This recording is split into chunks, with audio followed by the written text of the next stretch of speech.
ব্যস্ত জীবনযাপনে ঠিক মতো খাওয়ারও যেন সময় হয়ে ওঠে না। হাজারটা কাজ শেষে ঘুমোতে দেরি হয়, তাই দিনের শুরুটাও হয় দেরিতে। ক্লাস হোক বা অফিস, আরাম করে সকালের খাবার আর খাওয়া হয়ে ওঠে না। তেমনি দুপুরের কাজের ফাঁকে কিংবা টিফিন টাইমে চট করে দুটো খাবার মুখে তুলেই আবার কাজে ঝাঁপিয়ে পড়া। মোট কথা, খাবারের পেছনে 5 মিনিট সময় ব্যয় করাও যেন রোজকার জীবনে কঠিন হয়ে দাঁড়ায়।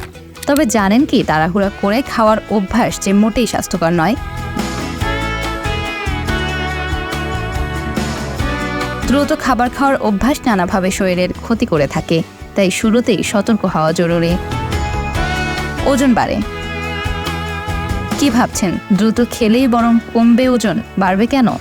কেননা যখন আমাদের শরীরে খাবারের প্রয়োজন মেটে, তখন মস্তিষ্কে বার্তা যায় যে আর খাওয়ার প্রয়োজন নেই। তখন আমরা বুঝতে পারি যে পেট ভরে গেছে।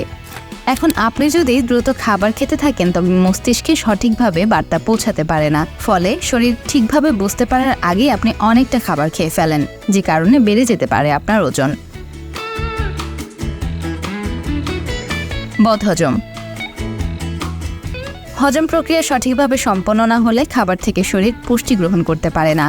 অনেক সময় হয়তো আপনি খাবার না চিবিয়ে গিলে ফেলেন, এতে খাবার ঠিকভাবে চূর্ণ হওয়ার সুযোগই পায় না, যে কারণে দেখা দিতে পারে বদহজমের সমস্যা।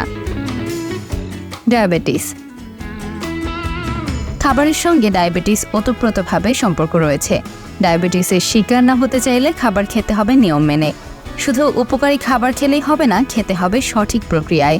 দ্রুত খাবার খেলে রক্তে শর্করার মাত্রা বেড়ে যায়, ফলে ডায়াবেটিসের মতো মারাত্মক রোগে আক্রান্ত হতে পারেন।